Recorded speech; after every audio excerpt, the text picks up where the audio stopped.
Banjo and Kazooie, a honey bear and beagle that starred in classics like Banjo-Kazooie and Banjo-Tooie. Two amazing N64 platform games developed by Rare. With excellent control, beautiful graphics, wonderful music, and witty humor, these games are charms that will forever be a part of our childhood. Gotta love how the music changes to suit the environment, like when you dive underwater.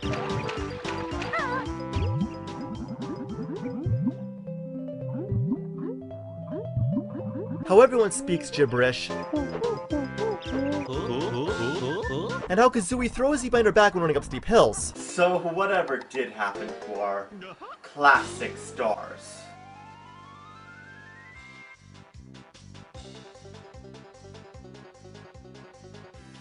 Banjo-Kazooie, Grunty's Revenge. What a stinky fuckaroo. Isometrics illogical. It's way too short. Dull. Mouse can't swim. And there's way too many items to collect. By the time you're done, the Earth will be a moon run by red gorillas and virtual boys. At least the classics made it fun. Love how they only gave Bullseye a frontal sprite so you can't talk to him anywhere but front. Hate how you have to talk to him.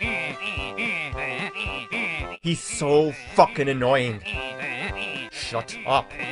Shut up! Would have been Diddy Kong Pilot with tilt sensor control, but became Banjo Pilot with D-pad control when Microsoft bought Rare from Nintendo. This unbearable disappointment is the blandest nightmare. AI lacks challenge, even for a kid's game. Level design is bad, control is too sensitive. And why do you slow down when you fly over grass? If this was a kart racer, the grass would slow you down because of friction, but this is a plane racer! And a bird and witch flying in planes? I know video games aren't logical, but this crosses a line. Attacking enemies from the rear is almost impossible, and you get too many ice eggs that only affect enemy attack. Graphics and music are fantastic, but the game is still soggy territorial bear markings.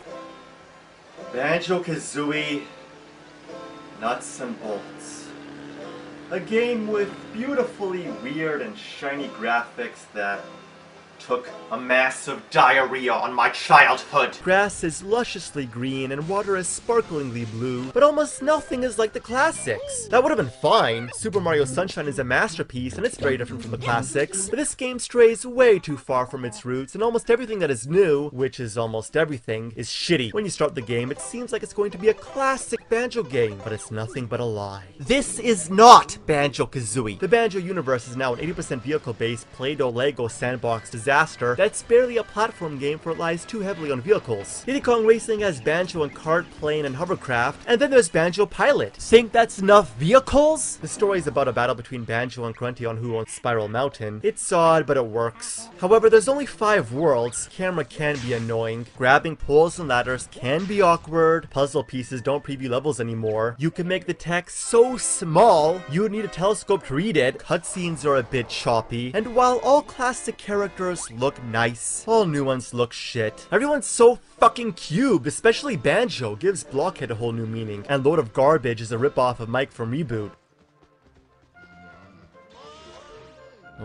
Okay, guess walking through the door wasn't cool enough. Oh look, Banjo and Kazooie flying in an airplane. That makes perfect sense. Kazooie doesn't fly or do any of her crazy moves anymore. She does fuck all but use a wrench. Now she's just a bird in a backpack. Even Banjo's old moves are gone. He also does fuck all.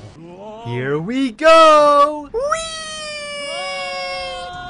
That was awesome. Love the shadows. They're so realistic, like the tightrope walking. It's cool that you can infinitely customize vehicles, but as long as you max out a stat or even use the default ones, you'll get the job done, eliminating any need for creativity. You're only allowed to use this shit wagon at Showdown Town, and these Kingdom Hearts gummy ship clones have the same system, parts, and annoyance. They're definitely superior, but their handling is still total shit no matter how many times you customize them. Some too responsive, some not responsive enough. They're stiff and slippery, turn over from everything, and stop by even the smallest nick of the environment. Sometimes they get stuck under fallen debris. You son of a damn. You stupid bike! You daughter of a bitch! Sometimes they get stuck over fallen debris. Fuck! Fuck! Fuck! Fuck! Then there's the green water, that deliberately worsens control as if it wasn't bad enough, and enemies that follow you until they cause pure havoc.